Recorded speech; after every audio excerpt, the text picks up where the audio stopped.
नमस्ते. आपलं अरविंद गणेश दामले चॅनलमध्ये स्वागत आहे.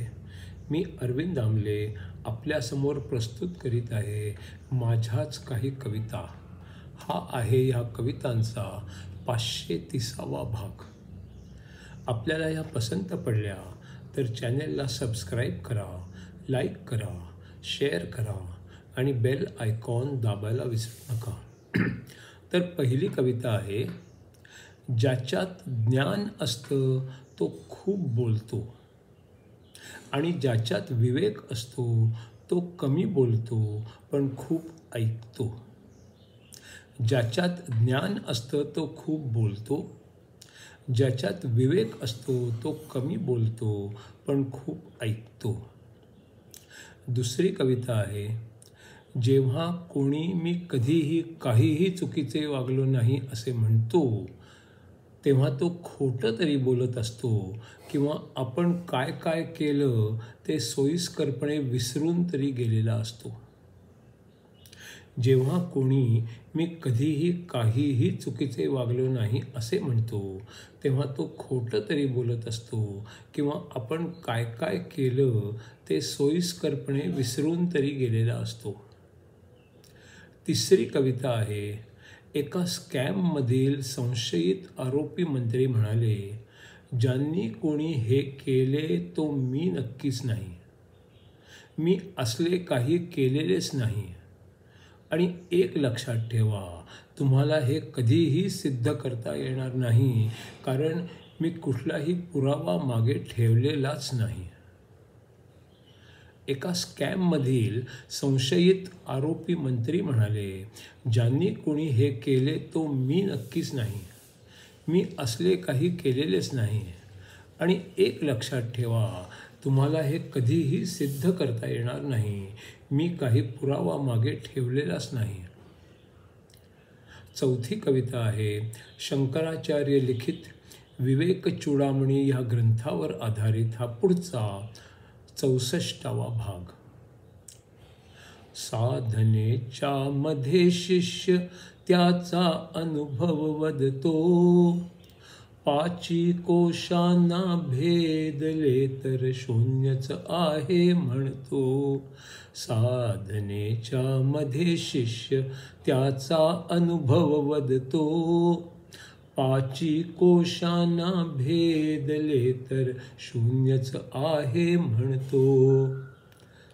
काहीच नाही म्हणजे तेथे काही जाणीव नसते, मग तेथे काही आहे हे कळू कसे शकते. काहीच नाही म्हणजे तेथे काही जाणीव नसते, मग तेथे काही आहे हे कळू कसे शकते. तेथे आत्मा आहे हे कळू कसे शकणार, कळणारच नसले तर काही सिद्ध कसे होणार. तेथे आत्मा आहे हे कळू कसे शकणार, कळणारच नसले तर काही सिद्ध कसे होणार. गुरु म्हणती, हे शिष्या तुला शान प्रश्न केला, उत्तर समजाया तुझा विवेक जागा झाला. गुरु म्हणती, हे शिष्या तू छान प्रश्न केला, उत्तर समजाया तुला विवेक जागा झाला.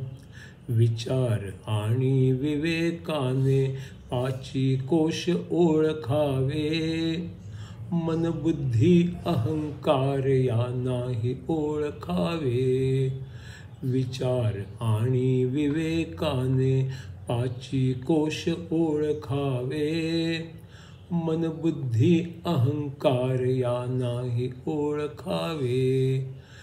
गाढ झोपेत काय होते हेही ओळखावे, त्यावेळी कुठली जाणीव नसते हेही ओळखावे.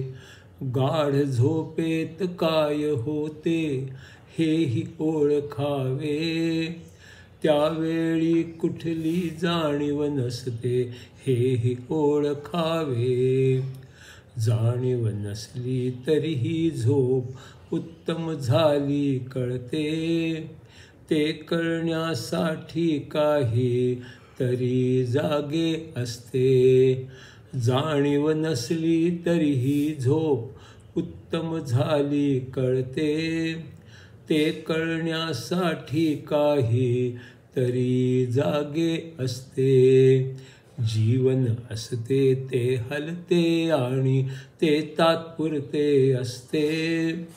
ज्या पडद्यावर ते दिसते ते काय असते. जीवन असते ते हलते अन ते तात्पुरते असते. ज्या पडद्यावर ते दिसते ते काय असते. चित्र नसेल तर पडदाही लक्षात येत नाही. चित्र जीवन असते आणि पडदा आत्मा असते. चित्र नसेल तर पडदाही लक्षात येत नाही. चित्र जीवन असते आणि पडदा आत्मा असते. एक स्थिर एक चंचल तरच चंचलता दिसते. स्थिर चंचल सारखे असले तर काहीच कळत नसते. म्हणून चंचल प्रकृती मागे स्थिर आत्मा असणार.